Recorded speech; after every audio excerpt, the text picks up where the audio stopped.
Hey, welcome back, everybody. Another edition of Up North Journal live We are stream back. Sunday. Yeah, we're in our last few weeks of our early shows. That's right. This week and next week are we doing a late show We'll do all early shows for up until the 22nd. After the 22nd, we'll go back to. Okay. I wasn't sure how we were going to roll that. Just wanted to Yeah. make sure. So hopefully everybody's having a good weekend this weekend. We're going to get our shares out of the way, and we will get rocking right along. And Danny, why is our shot so loose over there? I don't know. I was going to ask you that. Well, I'm going to go fix that before we actually get rolling tonight. Somebody has been messing around in the cabin again You. and playing with things. So let's just take care of this right now.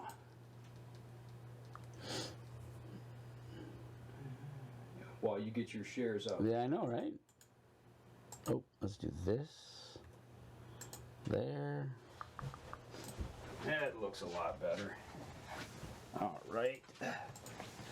I think this warm weather's just kind of got us all discombobulated, to tell you the truth, you know. I know, right? Has it been nice out or what? Oh, beautiful. Awesome week. All right, let me get my share out of the way, and then we will get rocking your with share. tonight's show. One. Since I had to take care of the technical side of things over there. Yeah. Have a good weekend, Dan? I did. Do anything interesting this weekend? You know what? I spent time with the girls this weekend, and we did a couple things, and just locally. Nothing. Nothing that got you out away from the area, huh? Right. Well, I spent yesterday outdoors with my Yes, grandson. you did. That was awesome. That was pretty cool. His first time in the outdoors, actually doing something. He loved those mud puddles, huh? Yes. Yeah, he that and sticks. He'd rather do that than chase squirrels. So. I totally agree with him. All right, so I'm good. All right. I am... Ron Moses, audio check. we got audio up. Should be up, Ron. Yeah, we got audio. Hey, Mike Sports and Trooper, what is going on? Yeah, we should have audio. I've checked there. Yep, we're all good. All right. Just to double check on everybody here, make sure that we're good to go. If anybody else is out there, give us a thumbs up if you're having any audio issues. We had a problem, what was it, a couple weeks ago with this. But it's actually something to do with the software versus the internet. Right. Oh, low. Okay. It's low, he says. Well, bring it up higher. Yeah. I think he needs a new phone service. What he needs is some giant Bose speakers just to amplify us. All right. in that truck of his. Okay, here we go. Stand by. 3, 2, 1. Welcome back to another episode of the Up North Journal Podcast, everybody. I am your host, Mike Adams, sitting in a warm Sunday afternoon cabin with Dan DeFall. What is going on, Danny? You know what? I tell you what. It's like 60 degrees out there, and boy, does it feel nice. It does. It's awesome out there. The snow is practically gone. We got 3 weeks left of shooting, and do you think we're going to get a March St. Patrick's Day-ish snowstorm? Always do. Yeah, I think Okay, we're going to have a couple more. We're going to have another snowfall, but I'm going to put the shovel away. If it snows, well, I'm going to let it lay. I didn't do a lot of shoveling this year anyway, so. No, not really. Just a couple of times. So, why don't we take care of some quick business here before we get started with the show tonight? You know what? Let's do that. Let's take care of some quick business. As you see, we are drinking Hunter's Blend coffee, and that way, if you want to help support our supporters that support us, get over to huntersblendcoffee.com. Use the promo code that Mike is pointing at, or if you're listening to it on the podcast, capital UNJ on checkout, and you'll get 10% of your order. Also off on your order. Thank you. Not 10% of your order. Right?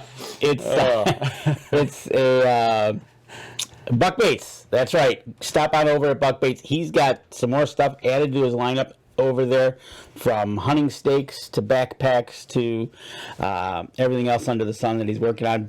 Making better that lineup that he's got over at Buck Baits. Go over to check them out at buckbaits.com. Use the promo code UpNorthJournal and get 20% on your checkout.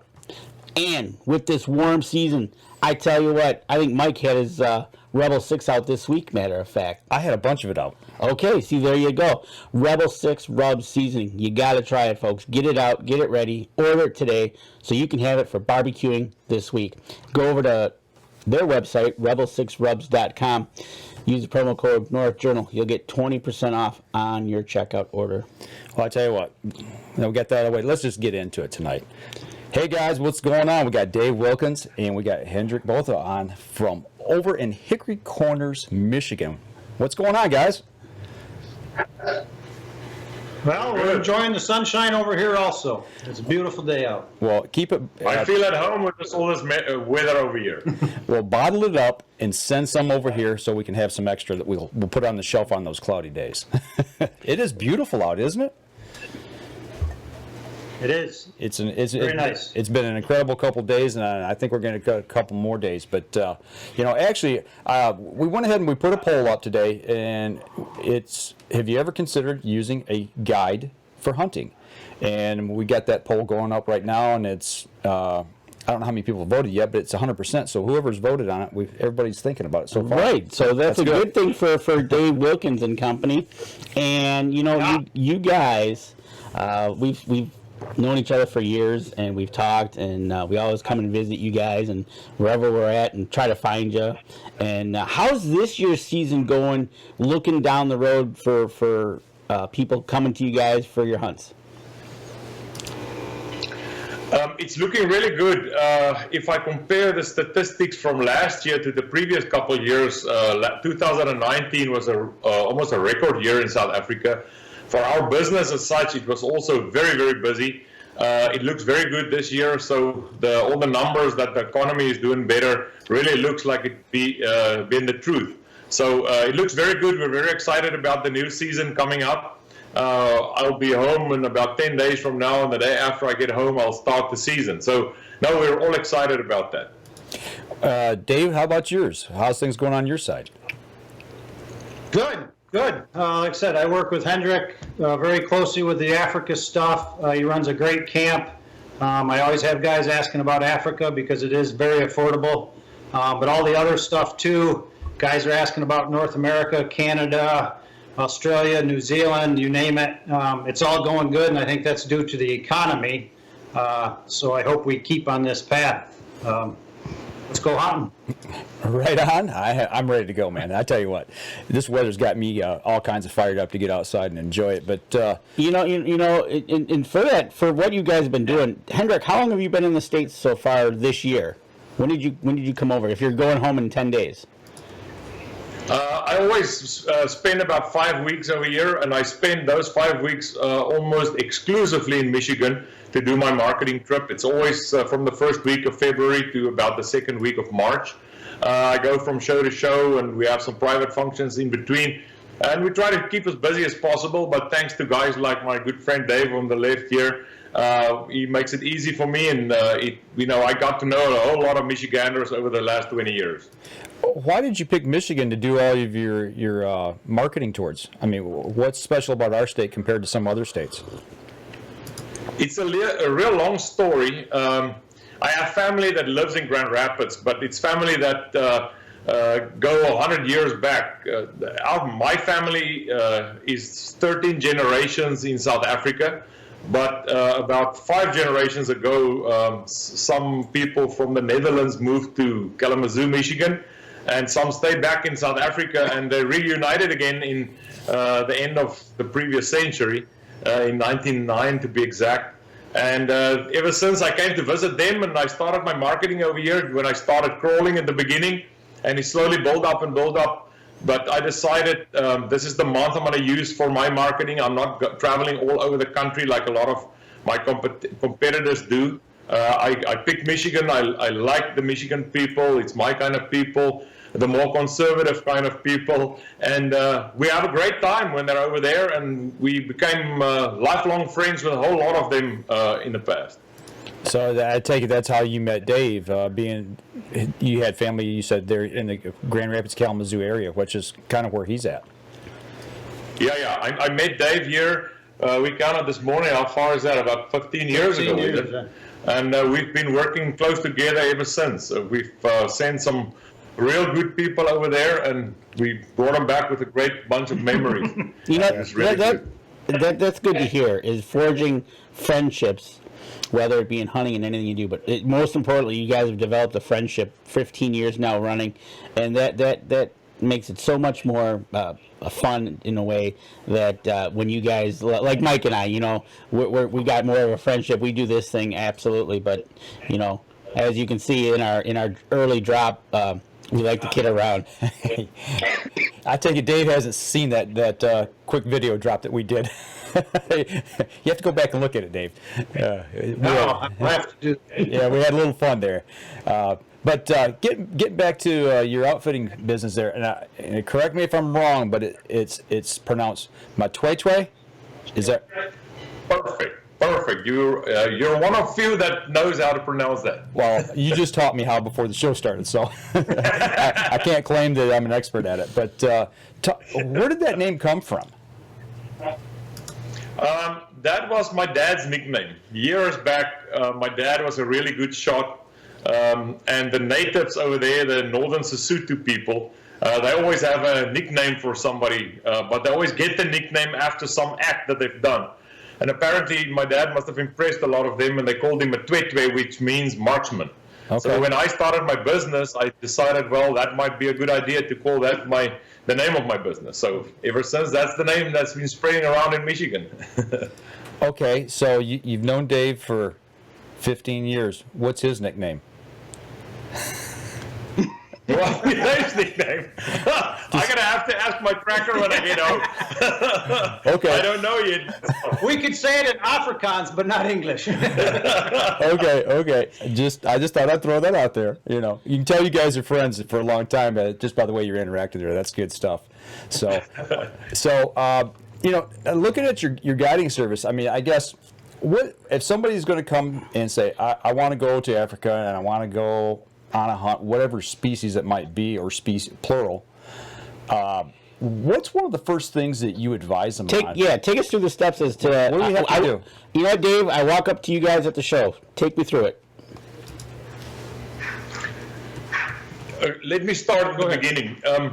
Legally, in South Africa, you have to hunt with a qualified professional hunter. And there's schools and registration and all things that we have to go through back there in South Africa to make sure that, you know, we have a standard in the industry. After that, it is a good thing if you book a hunt with somebody that's registered with the Professional Hunters Association of South Africa, which we have about 1,100 members of.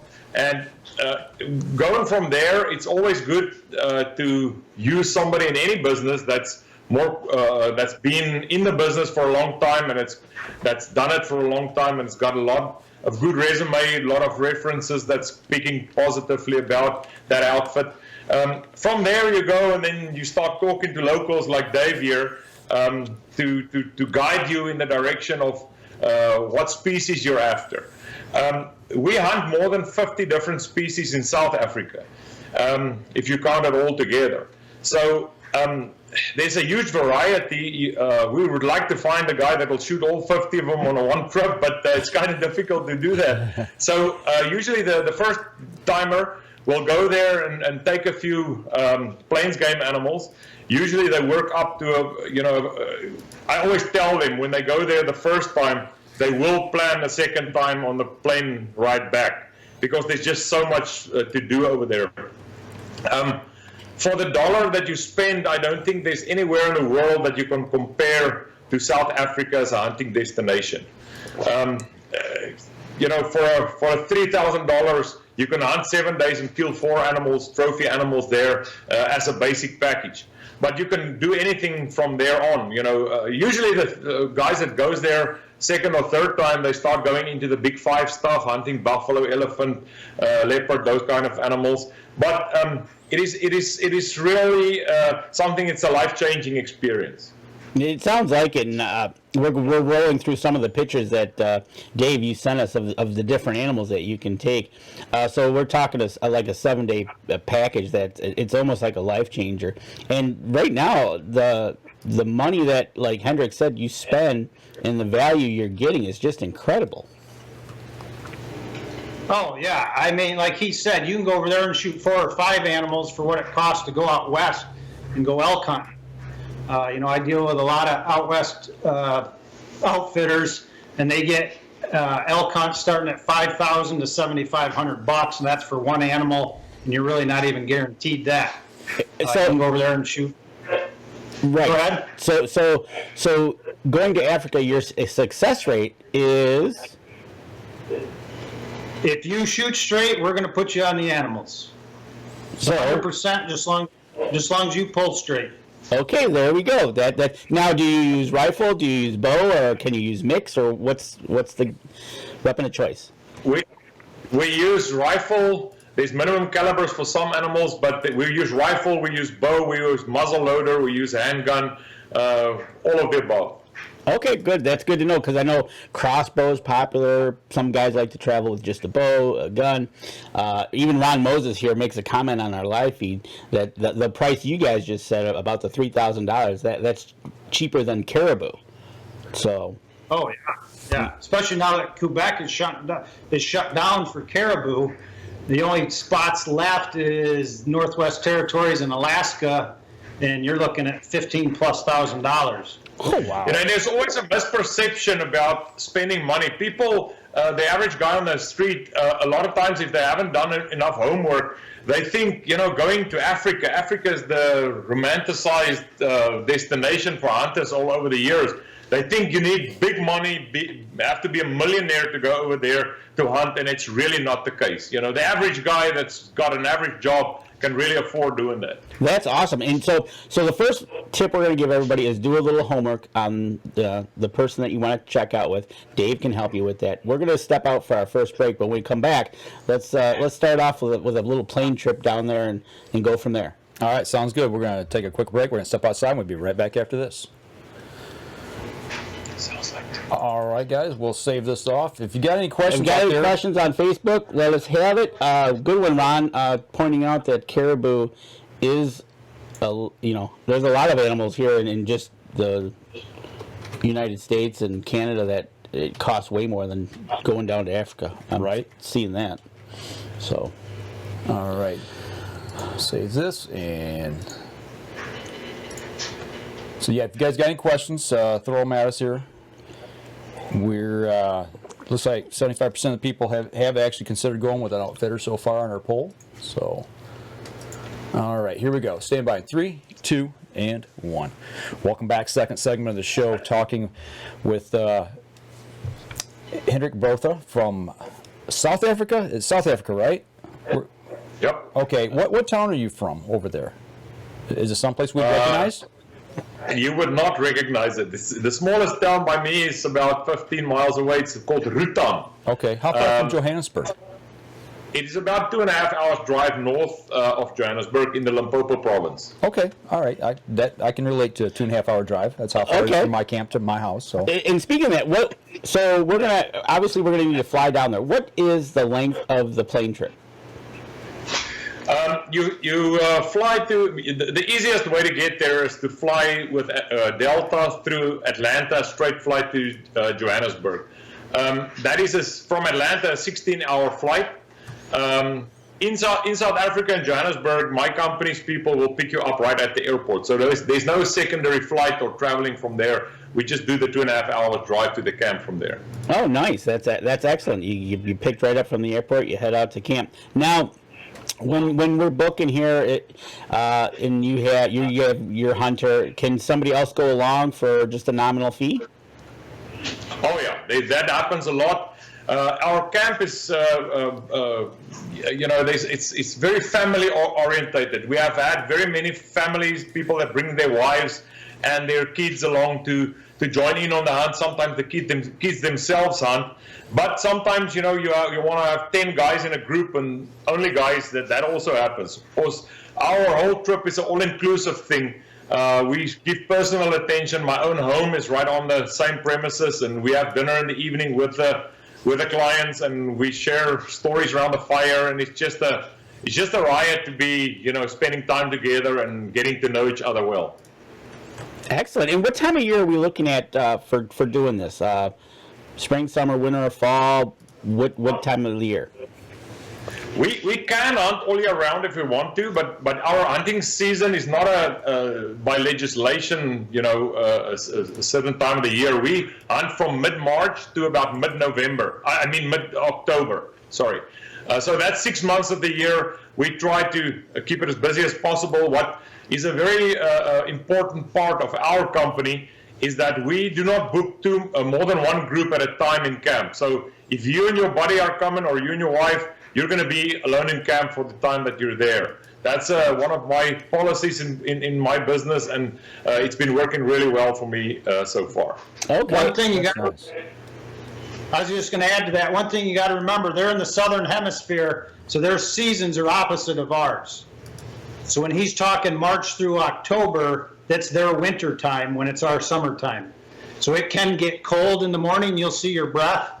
So you want to pack some warm clothes for in the morning, but then by lunchtime it's 75 degrees. So just got to remember that their seasons are opposite.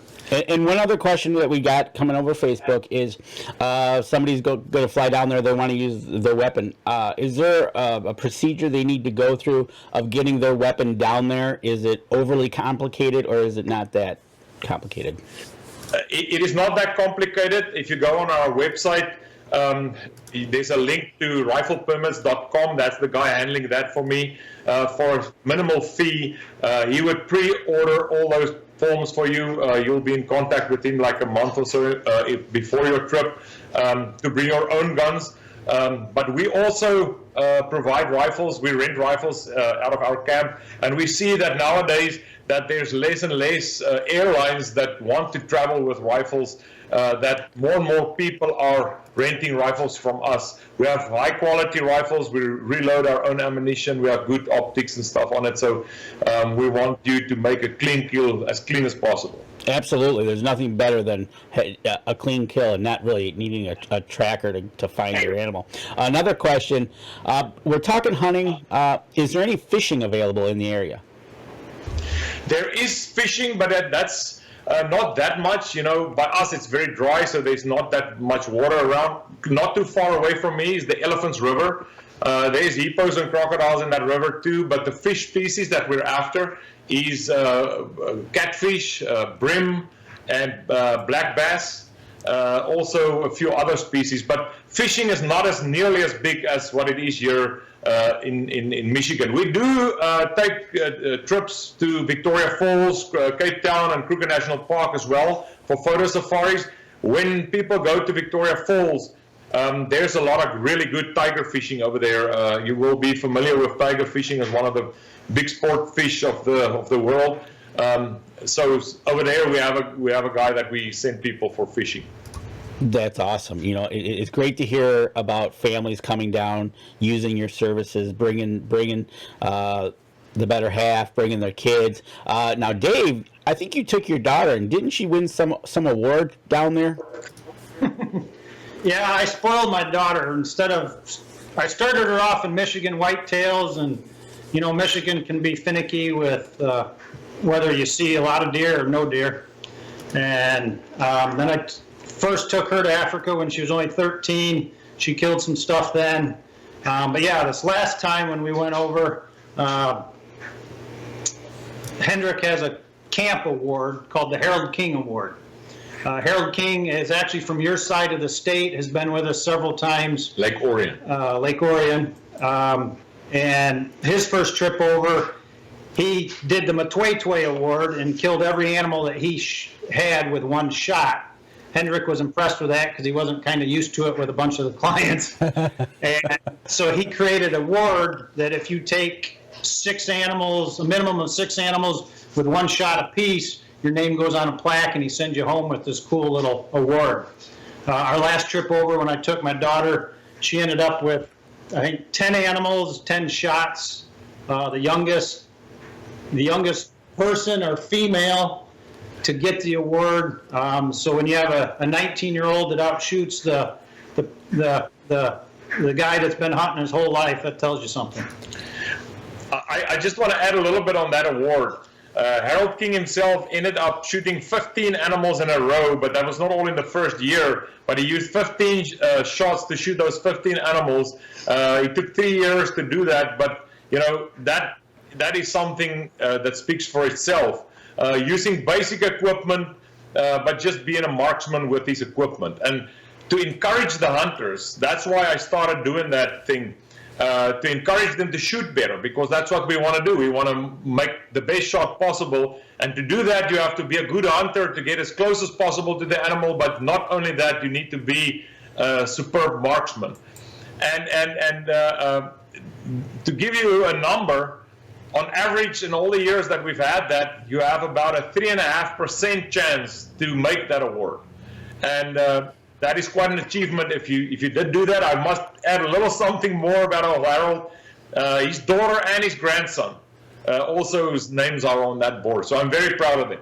That's awesome. And as we talk about awards and stuff, just to finish out the conversation about the airline trip down there, one question we've got, what is about the amount of, how much is the airline ticket going to cost, Dave?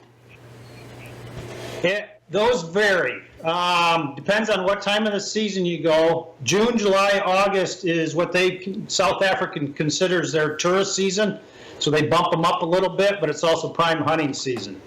To give you an example, if you fly Delta, it is the best direct shot. You're going to pay a little bit more, but we just talked with a client last night who's coming in a couple of months, and through London and then down, he got them for $800 round trip.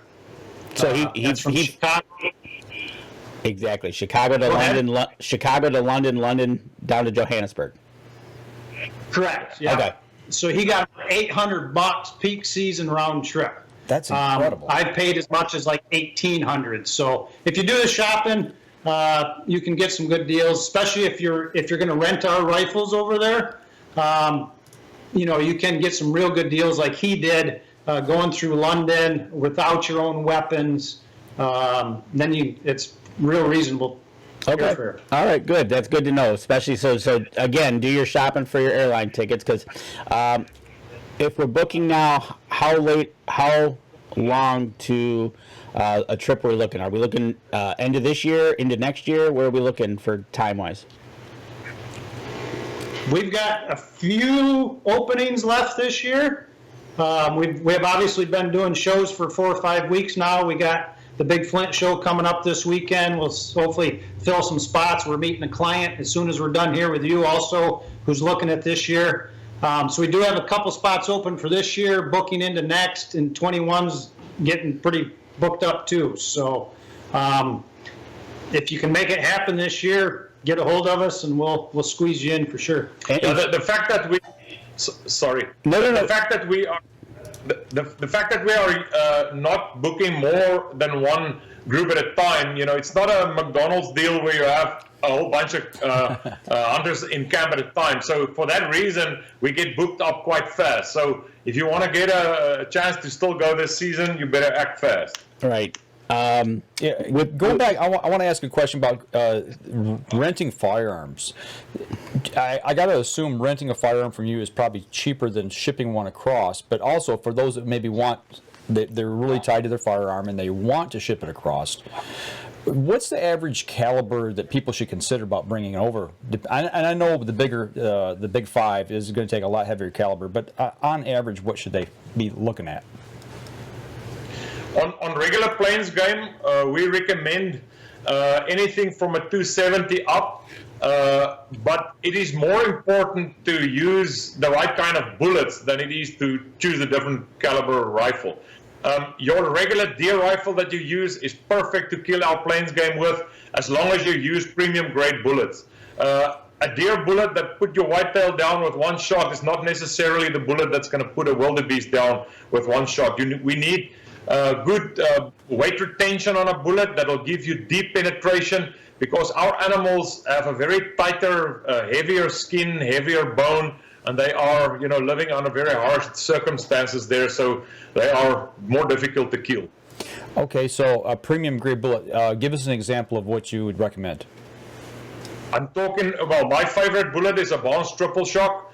TSX or nozzle partition, trophy bonnet, bear claw, swift A-frame, those kind of things that is designed to stay together and to have more weight retention for deeper penetration. That is if you go after plains game. But talking about dangerous game, buffalo and those things, you're talking completely different. There you also need a solid bullet. My favorite there is a monolithic solid, call it Zombo bullet. They're made in South Africa, or even something like a Barnes Bandit solid, or anything in the monolithic solid department. And also expanding bullets, that is premium grade bullets in the heavy calibers. A minimum caliber for dangerous game is 375 H&H. Okay, I've shot one of those one time. That's a big gun. So I would assume then the people that are from Michigan, if you're just your average whitetail hunter and you're considering about going over there, it's just better off to go ahead and rent a firearm from you, because you're going to have the caliber needed. You're also going to have the ammunition that you recommend for it, and we don't have to go searching around for it here, because I got to imagine there's not a big wide selection of that type of ammo here in the States. No, you can find that ammo everywhere, except in South Africa when you have to go to a gun shop. It's not that easy to find it. But, we reload, so we have the best quality there is for the clients to use. But if you want to travel with your own rifles, most manufacturers have everything available at the major gun stores. Okay, that's good to know for the rifle side. But now let's switch over to the bow side. What am I looking? What do I need for a broadhead, Dave? What do you suggest that somebody brings with them? Well, it's good you asked, because that's kind of my specialty, and what I like is the archery side of it. I recommend a fixed blade head, because like Hendrick was saying, the animals over there are built a little different than our whitetails and elk and that type of stuff here. So a good fixed blade, G5 striker, the Muzzies type broadheads. I have personally tested some mechanicals over there with good results. There are certain mechanicals that we do not want in camp because they don't function, and I'm not going to say it on air, but if you contact me, I'll tell you which ones to stay away from. Right. Absolutely. But I recommend just a good, what you're shooting for your whitetails is more than enough. 60 plus pounds would be ideal, because we sit up at water holes and you wait for the animals to come to you, kind of like you would sitting in a tree stand waiting for a whitetail. So the shots are usually no more than 25 yards, usually 15 to 20 yards. So your typical whitetail setup with just good broadhead is going to do the job. Okay, so 60 pounds, prefer a fixed blade. There are some mechanicals out there that could be used as well, and you'll be sitting on water holes looking at a distance of about max 30 yards. Okay, well, let's say we're going to come over and somebody wants to hunt one of the big five, or all the big five, however much money they want to spend, but they're going to do it with archery equipment. Is that something you don't recommend because the big five are so dangerous? No, we have done it and we still do it. That is just extremely important that you adjust your equipment that you use. For the same obvious reason, Cape Buffalo is a very, very tough animal. For those, we do not use more than a 2-blade, but the very, very heavy arrows with a very heavy broadhead. The most common one that I've used there was the Grizzly Stick brand. With arrows, you're talking 950 to 1100 grains of arrow. That limits you a little bit on the distance, but for sure it gives you that penetration that you need. Buffalo is a tough animal, but if you put that arrow on the right spot, it also takes the same time to die as any other game. So just like a bullet, you need something real heavy to get in, to do that penetration and get into that animal. Yeah, especially on a Cape Buffalo, because they're, like I said, you got 2,000 pounds of meat and muscle, and their rib bones usually overlap. Yeah, always. And so there's no sneaking in between the ribs. You got to go through ribs. So you need the kinetic energy, you need the power to bust through those ribs into the vitals. Is there a minimum poundage you recommend on that, 60, or would you rather see somebody with 70 pound bow or more? You're going to have to shoot higher poundage to just for that weight of arrow and to bust through the ribs. So I know a guy that's done it with 70, but most guys are pushing 80 pounders. Okay. All right. Well, there you go, Dan. Start lifting weights. That ain't happening. I'll tell you that much. I'll just give Hendrick can give me a gun and I'll shoot that way. That ain't happening. I just for Cape Buffalo, I got that fear. I'd shoot it and stick it and turn around and run me down like a Mack truck. Well, that's why Dave's there with a rifle ready to drop it in case it does. You got backup. You do have backup for guys who are out hunting with archery equipment for the dangerous game, right? Oh, yes. Yeah, dangerous game. There's always, most of the time, 2 professional hunters with you, and they both have big bore magnums to stop any aggression, if you will. Yeah, but with archery, when you go after something like Cape Buffalo, you also make sure you don't take a shot too late in the day. You go early, and if it gets too late, you don't go. You don't go take a shot because you don't have enough time to follow up, and you need to give them enough time to make sure it's dead before you get there. But for precaution, we do carry a heavy caliber rifles. All right. So a little strategy to this. A little strategy as to when you're going to do your shooting. With that being said, I think we're bumping up on another break. When we come back, we got a listener with a question, and we'll hit you that up in the next segment. All right, we're going to step outside, take our next break. We'll be right back after this. Okay, folks, if you've got questions, get them in. How's the peanut gallery behind the camera there? I can hear some chuckles every once in a while. The voices are breaking up a little bit. There's a little bit of audio problems. Okay. Yeah. Do you need to adjust something That's there? his hotspot, probably. Okay. Do you need to make an adjustment? Are you guys good? Go ahead if you need to. All right. It sounds good now. Okay. Yep. All right, we'll save that one off. And all right, you all set over there? You guys good? Yep. Dave, scoot in just a little bit if you don't mind.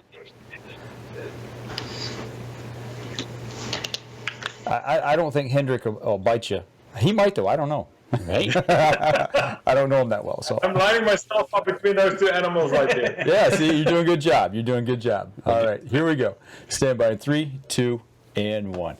Welcome back. Third segment of the show. We're still talking with Hendrick and Dave. And Hendrick is from Matwetwe. I said that right, I do believe. Over in South Africa. So you had a question, Dan? One question we did have was, a person has used your services, they've gone down, they've gotten some game. What's about, on average, the cost to ship the animals back home in length of time? The company that I use to do the dip and packing, that is if you do the taxidermy in the US, the skins have to go through a treatment called dip and packing, and then that roughly costs around $100, $120 per animal. But then the shipping is on top of that. The Dip and Pack company has a slogan that says dip and ready to ship in 99 days. So they're pretty good with that. 3 months it'll be ready to ship, but then the shipping will take another 2 months or so. You can roughly look at about 6 months, then you'll have the trophies back here in the US. And those can be shipped then directly to, if they come in the United States, I'm assuming they got to go through customs, and then you can ship them to the taxidermist of your choice. Yeah. Correct. Yeah. You can actually, depending on what animals you have in the shipment, you could ship to your house if you wanted. But anything that has swine or primates in it, so like bush pig, warthog, baboon, monkey, does have to ship to a USDA facility. So even if you're shipping to your taxidermist, not all taxidermists are USDA approved. So that's something you'd want to check with your taxidermist if you've got those items. Otherwise, would have to ship to a different taxidermist that is USDA approved with those items. Oh, okay. You know, looking at some of the animals that you offer to have hunted over there, I do know that recently there's been some animals that have been put on a list, like the polar bear, that we cannot actually bring back into the United States. Is there any animals that are in Africa on that list right now that we can't bring back that we need to stay away from, that you know of? There is currently elephants and lions, brown hyena, it's all animals that's on that list where we can legally hunt them in South Africa, but you cannot import them into the US. That is really working very much against the conservation of those species in Africa, which is a subject that we can talk for a very long time about. Because if you take the value of an animal away, then you are literally destroying that species in the long run. And that is happening with elephants as we speak. The American market is by far the biggest market of hunting trophy elephant. And if the path of importing those elephants into the biggest market in the world is being blocked, then simply that animal loses its value, and the money that ends up in the poor African's pocket is taken away from him, and then he turns to poaching. And that is the bad cycle that we want to stay away from. Hunting is the only thing that creates a value on an animal's head in Africa, and we need to keep that path intact. You know, I think you're spot on with that. We don't talk about that enough. Where I work at a local TV station, and I'm one of the few hunters there. And I get a lot of questions like that. Why do people want to go to Africa? Why would they take an animal from over there when they can hunt here? And I'm like, you don't understand about the conservation efforts, you know. And you're spot on with that. I think if we don't speak out more about this to the people who don't know, we do take a chance on losing those. Yeah, if you look at statistics, in the 1970s they quit hunting altogether in Kenya, and over the last few years or decades up to now, Kenya has lost the beautiful wildlife that they've had. They've lost almost 80% of their wildlife. And the only reason for that is they took the value off of the animal. If you look at the absolute success story that we've had in South Africa, in the 1960s, there was a survey done where roughly there was estimated that there were about 650,000 wild animals in the country of South Africa. The same survey was done in 2006, and the numbers have increased to an extent where there was more than 18 million animals, wild animals in South Africa alone. And the sole reason for this is value on the animal's head through hunting. That made hunting the biggest conservation tool that we had in the whole of South Africa, and that same concept is working in other countries in Southern Africa as well, and it needs to be recognized all over the world. You know, speaking on that a little bit, with some of the animals that, we know the rhinoceros, people are really adamant about protecting that animal, and rightfully so. But can you talk a little bit about when they do hunt one of those? It's one of the animals that's past prime, or that may be doing damage to the herd and killing the younger bulls. I mean, isn't that right? Yeah, most of the time, an animal like that is an old male animal that is too old to breed anymore. He's passed on his genes already in the herd, and what better way to put him down by the way of hunting and bring in hunters' dollars in to bring money in for the conservation, bring money into the locals, and having the meat distributed amongst the local population. The private concept of the concept of private ownership in South Africa is actually creating such a big bunch of people that's all anti-poaching teams, if you can put it in that manner. Because if somebody has an animal that's his own animal, that means that he will do everything in his power to protect that animal. And that makes him a big anti-poaching unit on its own. And in South Africa, we have more than 10,000 private owners of livestock, of wild animals in South Africa. So it's really an industry that's gained momentum over the last few decades. Yeah, that's awesome. As far as people being able to take and invest within their own local community. Talk about, you said something there that caught my ear as well. Taking the animal from the field, and I've heard this many times, that they take everything. They take all of the animal and they distribute it throughout the community, and that in turn feeds people. It also, do they not, if they have extra, do they not take it to the market to sell as well to gain money for the local community? Yeah, that is a big benefit of hunting in the whole of the country. You will be amazed that absolutely nothing goes to waste. If we got an animal, that guts that you see that falls on the ground, the small intestines, the big intestines, the heart, liver, everything, they rinse it off and they go dry it and they would eat all of that. We distribute amongst the community. There's some schools that that's supported by the hunting operators in the area. But most importantly, the hunting industry creates jobs. I mean, one guy that works, and this is through research, one guy that works on a hunting property provides for 30 other people. Wow. There's a whole lot of people in Africa that does not have jobs. And the hunting industry creates so many jobs. It's actually a backbone of the countryside over there. That's incredible. And that's the kind of stories, like I said, we need to get out and actually talk about more. I think to just the average American who really doesn't understand what true conservation is about and hunting and how they play together. So I appreciate you taking time and talking about that a little bit. That's amazing, and you hear about that and how one job supports 30 people is a wonderful ratio, a sad ratio actually, but it's still good to know that by having people come to you using your business, you're able to branch out and support many others.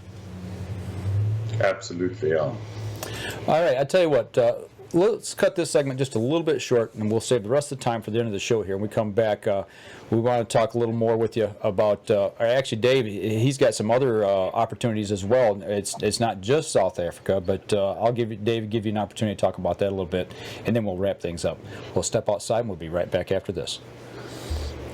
Okay. All right. Anybody else out there in Facebook land? This is our last segment. So if you got any questions for Dave or Hendrick, get them in and we'll ask them, and then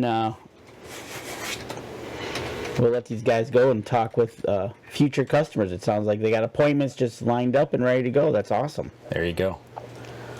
All righty. We're ready to rock and roll. I hope I am. I got Archery League tonight. We need to be ready to rock and roll. We got 3 weeks. 3 weeks. 3 left? weeks. 3 weeks. 3 weeks left. All right, here we go. Stand by. 3, 2, 1. Welcome back. Last segment of the show, talking about getting an outfitter, planning hunts, looking forward to the future, getting out in the field. It's all awesome stuff. It is. It's just getting out there, but you don't have to necessarily go to Africa. Dave also, with his Droptine Outdoors Adventures, can take us on an adventure just about anywhere in the world. Dave, what do you got for us? Oh, I cover a lot of places. Do everything all over Canada. Out west, elk, mule deer, antelope, owl-dead sheep, you name it. Australia, New Zealand, Sweden, Iceland, a little bit of everything. So, man, You can go anywhere. It's just it's a matter of where guys want to go, their budget, their bucket list, that type of thing. I can help you for sure. And we work with great outfitters like Hendrick all over the place. Been there, done that. So we've researched them. We've been there, all of that. So I know that I've done the homework for you, really. Right, exactly. And you know what? Speaking of that, if we're planning to go some places require a lottery type system or a point system. Correct. A lot of, especially out west now, Wyoming, Colorado, not so much. Colorado's got some point system, but Wyoming, a lot of those places, they're doing all a lottery system now. You just can't say, hey, I want to go hunting this fall and drive out and want to shoot elk or mule deer. There's a lottery system. Their application period is like elk for this fall is already closed for Wyoming. So you can't even hunt elk in Wyoming this year for being a non-resident. And so you got to plan well in advance to get into the lottery system. Sometimes you can draw a tag the first year. Otherwise, depending on the area and what species, it can take a decade or more. So you got to plan accordingly for out west. Wow. Correct. And that was going to be my question. Actually, for both of you, is time frame wise, on average. I mean, I know there's points draws for certain states, Dave, but just on average, if you want to go outside the country, whether it be Canada, New Zealand, South Africa, to do some of these hunts, how much time should you look ahead as far as planning a trip like this? Well, like I said, it depends on really your time schedule. We've got openings. If you could make it work this year with like Hendrick, we could squeeze you in. I got some New Zealand stuff open this year. It just depends on your schedule. We can do some last minute things. But a lot of guys, especially if they're going overseas, they want to plan a year in advance or so.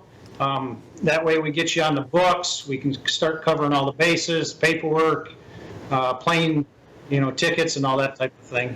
Well, one thing that I want to add in there, when you're rifle hunting, it's a little more flexible because we can hunt the whole, the whole season.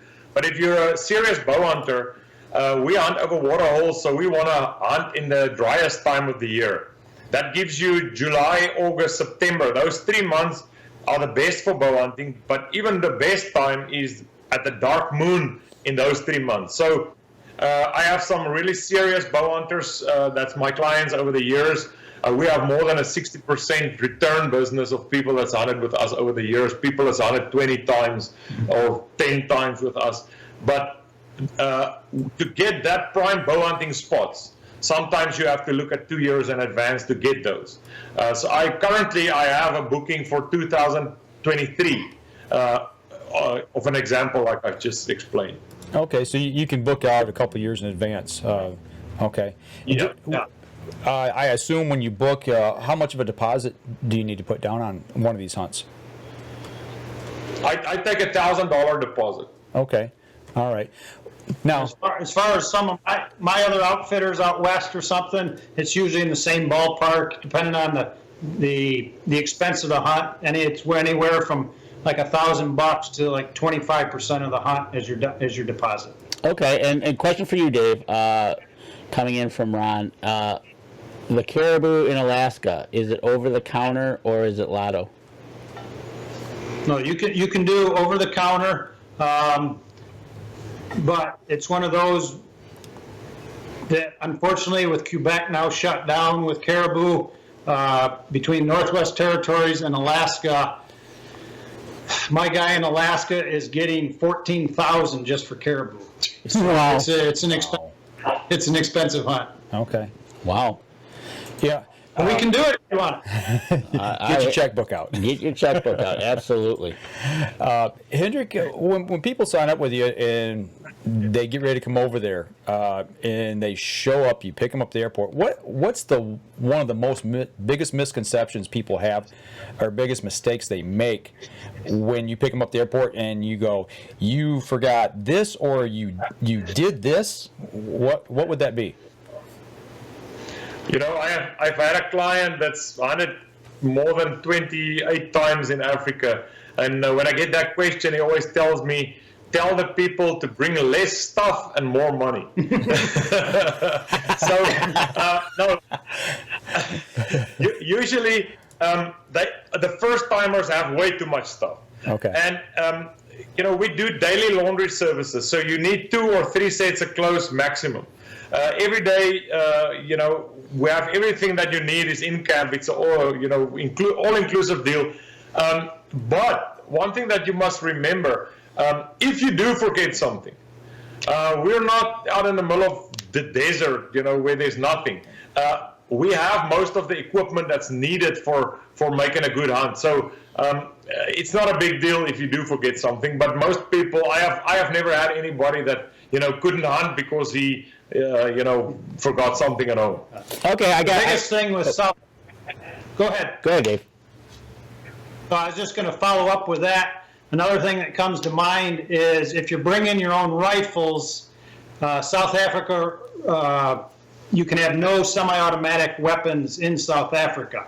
And with that said, I had a client years ago that I was helping with the rifle paperwork, and I asked him make, model, serial numbers of everything so I could get the paperwork filled out correctly. Well, at the last minute, he decided to change his weapons without telling me, and he shows up at the airport to meet Hendrick with a semi-automatic rifle. So needless to say, the police in the airport were not happy with his choice of what he brought into their country. So listen to us, listen to Hendrick when we tell you to do something or not do something. Do it. Because it can, but for the most part, everything's good. And like Hendrick said, we can take care of you in camp pretty well. All right, cool. Speaking of taking care of me in camp or anybody that's going to be out there, Hendrick, what is your favorite meal to serve a hunter for the night? And your favorite meal? You had to cook them one meal for the whole trip. What are you going to cook them? I'll answer that. Eland. Now that's good eland steak. That is a very, very easy question. That is a eland tenderloin over the sickle bush coals. We like to sit around the fire at night and exchange stories. Some people like to smoke a cigar and have a cocktail, and seeing and being part of the experience, how we barbecue it, and getting all kinds of comments about how they would have done it. That's just part of making the experience better. So eland tenderloin, that's my favorite. Okay, so you helped me answer two questions with one, because Dave was in agreement with that. I was going to try to find out what Dave was his favorite meal, but it sounds like you guys got the same taste. Well, along those same lines, what one meat or animal is definitely an acquired taste that maybe most people would maybe kind of turn their nose up at, but some people there locally say this is some of the best stuff there is? Warthog. I personally do not like warthog. It's got a flavor to it that I don't like. But my guys that work for me sometimes ask me in the off season, can I go shoot them a warthog, because they just loves it. So a warthog and a zebra is two of the kinds of species that we don't really care to eat, because they have an acquired taste, like you said. But almost all of the other species is really, really good. They're not gamey at all. We try to prepare it in very different ways. Most hunters are people that want to taste what they hunted, and that's part of the experience. So we try to prepare almost every species we can for them. Okay. Somebody posted something here that just made me think of something as far as coming over. I know that you have to go through, when you're traveling abroad, you need to get a series of shots, inoculations, to make sure that you're not bringing something over or you're bringing something back, that you don't catch something while you're there. I even hate to ask this, but has the coronavirus, this big, I want to call it media hype right now, has that affected your any of your booking right now? I mean, are you seeing anything with that? Let's start with the shots and stuff first. Okay. In the area where I'm at, you do not need any shots. We're also in a malaria-free area. You do not need to take any malaria pills. The coronavirus, we have now 2 cases that I read this morning on the South African newspaper. 2 cases in South Africa.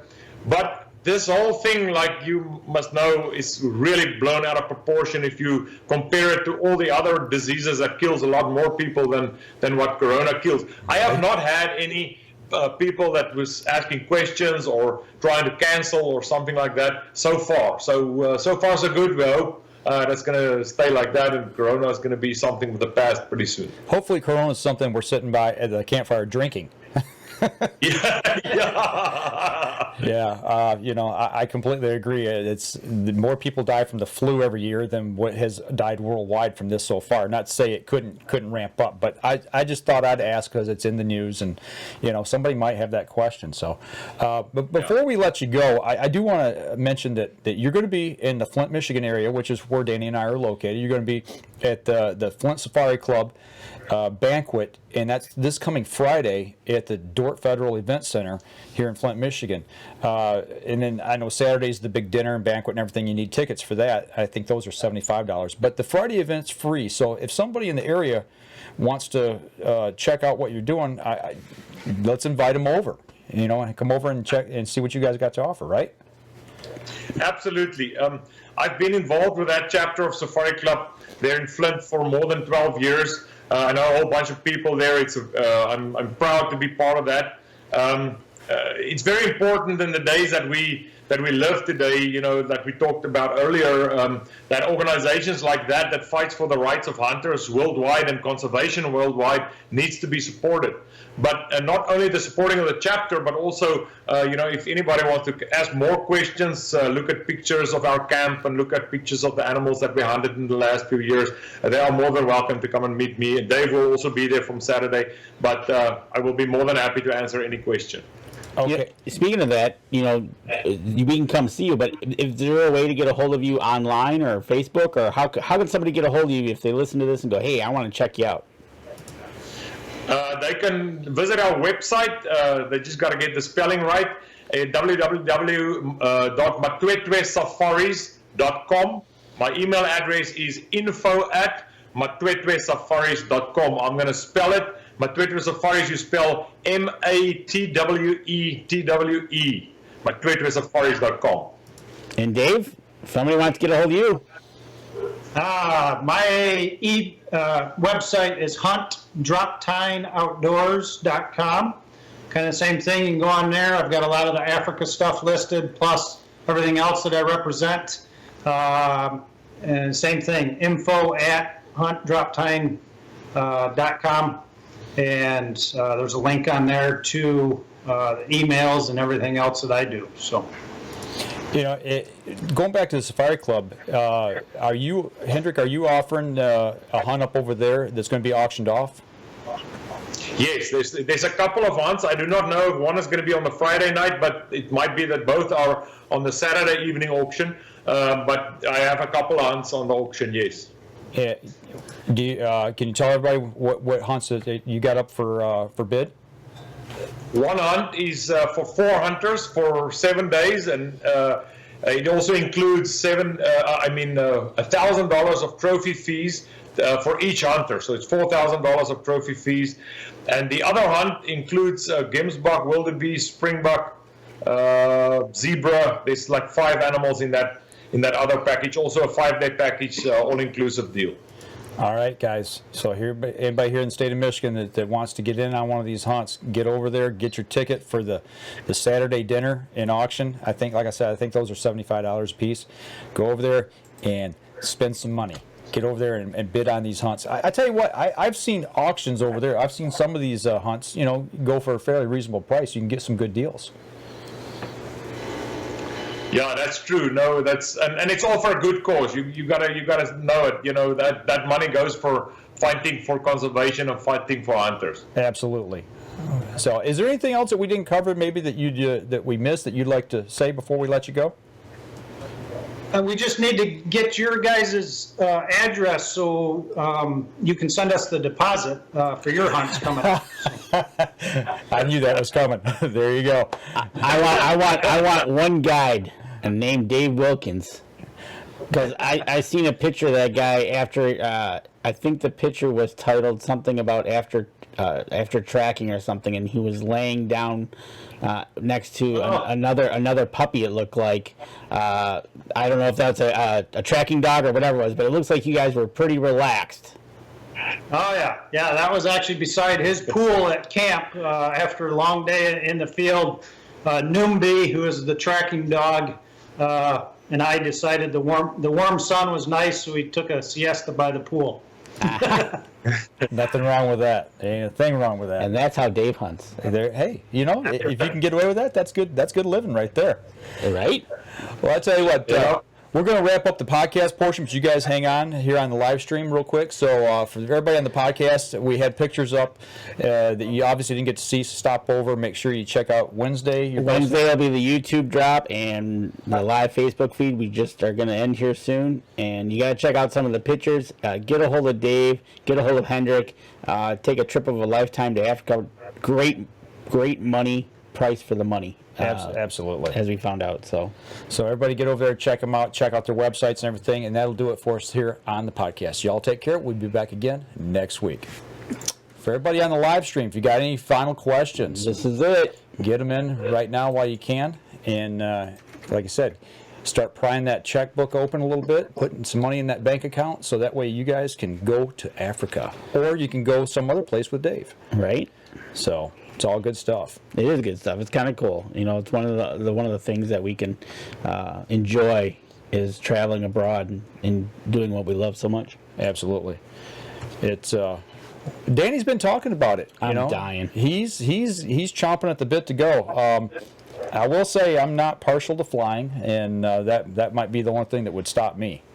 You know, as well as having to save up for it. Take me a little while to save up for it. So Dave keeps talking more and more, and it's weighing more and more on my mind that I might have to actually listen to him. Well, you said something about a wedding anniversary or something for your wife. So Yeah. So that's you never know. You never know when I might show up in Africa. I guess it's just one of those things. I guess I'll have to talk. I got to talk to Deb, not you. Right. So we'll definitely be talking. But as for this weekend, I hope you guys have a great show. I mean, you know, then after that show, Hendrick, you head back. Midday Sunday, I head back. I can't wait to go back because this is a lot of hard work sometimes, but I have a family back home that are eagerly awaiting my arrival, so I'm very much looking forward to see them again in a week from tomorrow. well, I tell you what, you have a safe flight. It's that's a long way to fly. It is. And Dave, got one last question for you. Off the top of your head, what would be the cheapest hunt in Alaska? The cheapest hunt in Alaska. Yeah, if you could suggest that. Probably black-tailed deer, where you can take a limit of 3 actually. So you can go up there, shoot 3 blacktails for right around the 5,000 mark. Okay. We just had a question online. Ron is really trying to figure out a way to go to Alaska. I can tell. That's what it sounds like. He's questioning everything about Alaska. Yeah. And the nice thing about that too is where we do the blacktail hunting is on the obviously on the Kodiak Island, and then the Larsen Bay area is known for sea ducks. So you can go shoot sea ducks during the day. They got beautiful harlequins and that type of sea duck, and then go deer hunting at the same time. So you do a kind of a surf and turf, if you will, between the ducks and the waterfowl and the deer. That's awesome. And if you got water there, you might as well do some fishing while you're there too.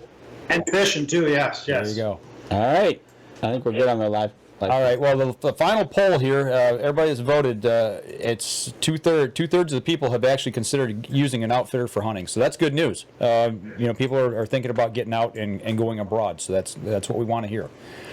But I want to thank you all for actually being with us today, sharing an hour of your time, sitting with us, and giving some people some good information. If you guys would, just hang on a few minutes here, and we're going to wrap up the live stream here. So, folks, once again, go over to our social media pages, share it, like it, all that good stuff, and we greatly appreciate that. And we're pushing people over to the YouTube page. If you could, subscribe over there as well. That'll do it for us this week, folks, and we'll be back again next Sunday at 3 o'clock. Y'all take care.